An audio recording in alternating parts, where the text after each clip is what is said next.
You have the same 24 hours as Elon Musk, the same 24 hours as Bill Gates, the same 24 hours as every billionaire who ever lived. So why are they building empires while you're building excuses? The difference between where you are and where you want to be isn't talent or luck. It's not about intelligence. It's not about connections. It's not about being born into the right family. It's about your choices. Every single day, you make decisions that either push you toward the 1% or anchor you firmly in the 99%. And here's what's terrifying. Most of those choices happen on autopilot. You don't even realize you're choosing mediocrity. You don't see the invisible prison bars you've built around your own potential. In the next 14 minutes, I'm going to expose the exact mental patterns that separate the elite from everyone else. And once you see them, you can never unsee them. This isn't motivation. This is a mirror, and what you see might disturb you. The bamboo secret. There's a species of bamboo that does something remarkable. You plant the seed, you water it, you fertilize it, and for the first year nothing happens. You keep watering, you keep believing. Second year, still nothing. Third year, the ground looks exactly the same. Fourth year, you start questioning everything. You wonder if the seed was dead. You wonder if you wasted your time. And then in the fifth year, that bamboo shoots up 90 feet in just 6 weeks. What looks like overnight success is actually years of invisible work. Here's what 99% of people don't understand. During those 4 years of apparent nothing, that bamboo was building a root system so powerful it could support explosive growth. The 1% understand this principle intimately. They show up when there are no results. They work when there's no applause. They persist when everyone around them says quit. Most people abandon their dreams in year 2. They need constant validation. They need to unsee progress. And that need, that desperate addiction to immediate results, is exactly what keeps them average. But here's where it gets even more interesting. Comfort is death. Your brain is designed to keep you comfortable. That's its job, to conserve energy, avoid pain, seek pleasure. But here's the trap nobody talks about. Comfort, that same protective mechanism that kept your ancestors alive on the savannah, is now keeping you broke in the modern world. Every time you choose Netflix over learning a new skill, your brain rewards you with dopamine. Every time you scroll instead of create, you feel a small hit of pleasure. Every time you avoid an uncomfortable conversation about your finances, you feel relief. And your brain says, good job, stay safe.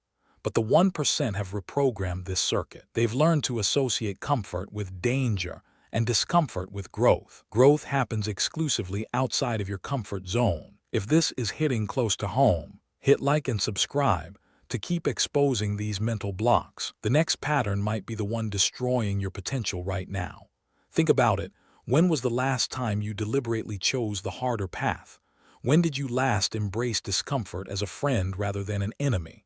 The 1% don't just tolerate discomfort. They seek it. They know that on the other side of every uncomfortable action is the person they are meant to become. Speaking of becoming, the invisible hours, between midnight and 5 a.m., while the 99% are sleeping, something remarkable happens in the world. Empires are being built. Books are being written. Businesses are being launched. But this isn't about waking up early. That's surface-level advice. This is about invisible hours. Every single day, you have pockets of time that you don't even see. The 20 minutes in the morning before everyone wakes up. The lunch break you spend on your phone.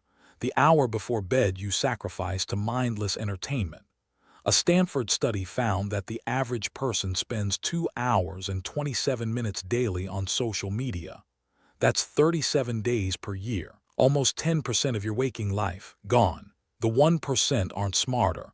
They're not more talented. They simply account for their time differently.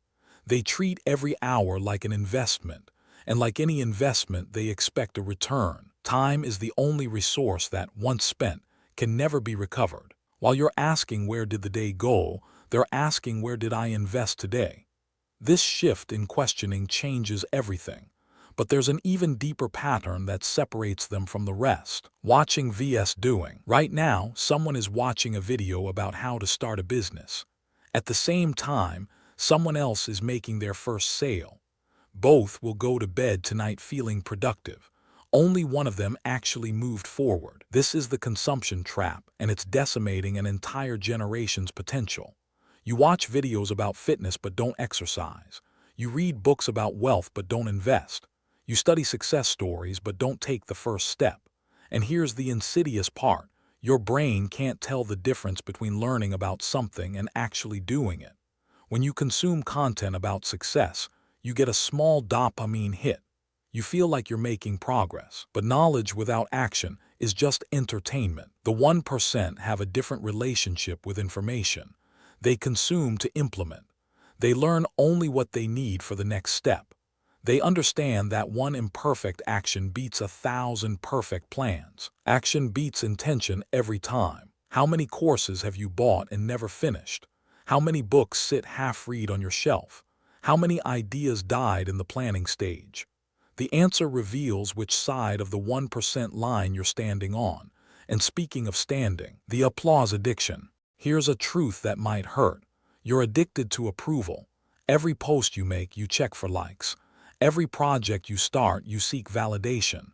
Every decision you make, you wonder what others will think. Addiction, and this need for external applause is the invisible chain keeping you locked in mediocrity. The 1% learned something counterintuitive early in their journey. The biggest moves in life happen when nobody is watching. They work in silence. They fail in private. They iterate in obscurity. Work hard in silence. Let your success be your noise. Here's what happens when you need applause. You only take safe risks that others will approve of. You abandon projects that don't get immediate recognition. You shape your life around other people's expectations. The moment you need approval is the moment you lose your power. Think about the last time you quit something. Was it because it wasn't working? Or was it because nobody was cheering you on? The 1% have learned to become their own source of validation. They've built an internal scoreboard that matters more than any external applause. But there's another pattern that's even more destructive. Waiting for ready. Let me ask you something uncomfortable. What are you waiting for? The perfect moment, the right opportunity, enough money, enough time, enough confidence. Here's the brutal truth. Ready is a lie. It's a story you tell yourself to justify inaction. It's the most socially acceptable form of cowardice. You're not waiting to be ready. You're waiting to feel ready. And that feeling, it never comes. Never ever comes. The 1% understand that readiness is built through action, not preparation. They start before they are ready. They launch before it's perfect. They commit before they have all the answers. Research from the University of Chicago found that people consistently overestimate how prepared they need to be to begin. We wait for 90% certainty when 60% is enough to start. Every successful person you admire started before they felt ready. Every empire was built by someone who didn't have all the resources, all the knowledge, or all the confidence. They just had the courage to begin. What would you start today if you stopped waiting for permission from your own fear? This brings us to something even more important, the struggle tax. Everyone wants the reward. Nobody wants the struggle. Everyone wants the six-pack. Nobody wants the 5 a.m. workouts. Everyone wants the business. Nobody wants the rejection. Everyone wants the relationship. Nobody wants the vulnerable conversations. The struggle is not the obstacle to success. It is the price of admission. The 1% have accepted something the 99% refuse to acknowledge. There is no success without sacrifice. There is no transformation without struggle. There is no growth without pain. 1. You want financial freedom, but avoid the discomfort of budgeting. 2. You want better health but skip the gym when it's cold. 3. You want deeper relationships but avoid difficult conversations. 4. You want career growth but refuse to learn new skills. Each of these is a struggle tax you're refusing to pay. And here's the irony: the more you avoid the struggle, the more you suffer. Because the pain of discipline weighs ounces. The pain of regret weighs tons. The 1% don't just accept the struggle, they embrace it. They see it as evidence they are on the right path. When it gets hard, they smile because they know most people will quit right here. But what makes them actually keep going? Identity over goals. Most people set goals. The 1% build identities. There's a profound difference. A goal says, I want to lose weight. An identity says, I am someone who takes care of their body. A goal says, I want to be rich.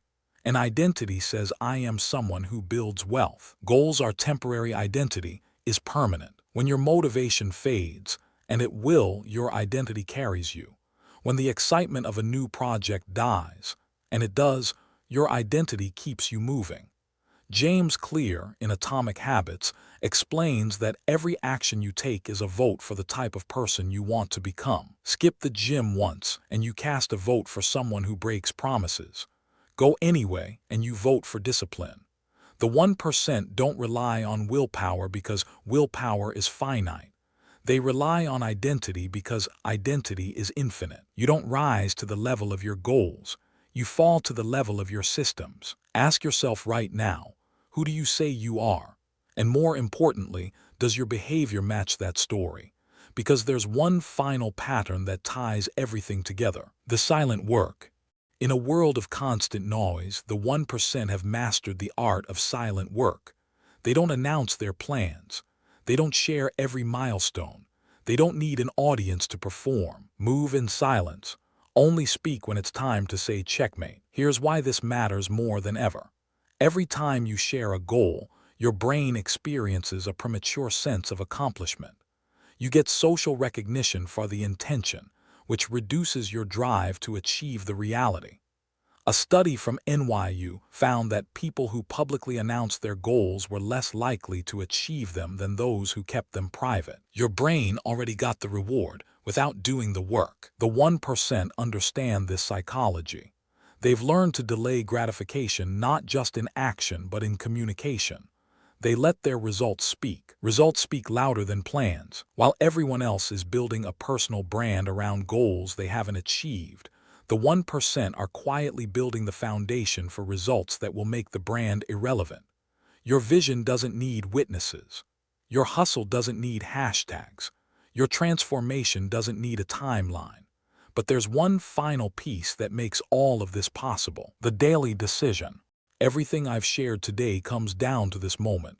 Right now, this exact second. Choice. You either choose the 1% or you choose the 99%. And you make this choice not once, but every single day. Every morning when the alarm goes off. Every evening when you could work or scroll. Every moment when you could grow or coast. Your life is the sum total of your daily decisions. The 1% don't have more willpower. They've simply automated better choices. They've built systems that make success the default. They've created environments that make mediocrity harder than excellence. The gap between where you are and where you want to be is not measured in years or dollars. It is measured in the choices you make when no one is watching. The bamboo doesn't worry about when it will grow. It just keeps building roots. It just keeps preparing. It just keeps showing up day after day, invisible effort after invisible effort, until one day the growth becomes undeniable. Until one day, what was invisible becomes impossible to ignore. That day is coming for you. The only question is, will you still be in the game when it arrives? You've just seen the invisible patterns that separate the 1% from everyone else. The bamboo mindset that embraces invisible work, the rejection of comfort as a life strategy, the accounting of invisible hours, the bias toward action over consumption, the freedom from applause addiction, the courage to start before ready, the acceptance of the struggle tax, the power of identity over goals, the discipline of silent work, and the recognition that everything is a choice. Every single day is a choice. Right now, you're at a crossroads. You can close this video and return to the patterns that have kept you where you are, or you can make a different decision. You can choose to show up tomorrow even when you don't feel like it. You can choose to work when nobody is watching. You can choose to embrace the struggle instead of running from it. The 1% mindset isn't inherited. It's installed through daily choices. If you made it this far, comment bamboo mindset to prove you understand that invisible work creates visible results. Your mind is either programmed for the 1% or anchored in the 99%. Now you know the difference. The only question remaining is, what will you choose tomorrow morning when the alarm goes off? If this shifted something in you, hit like and subscribe. There's more to uncover about the mindset that separates the elite from everyone else.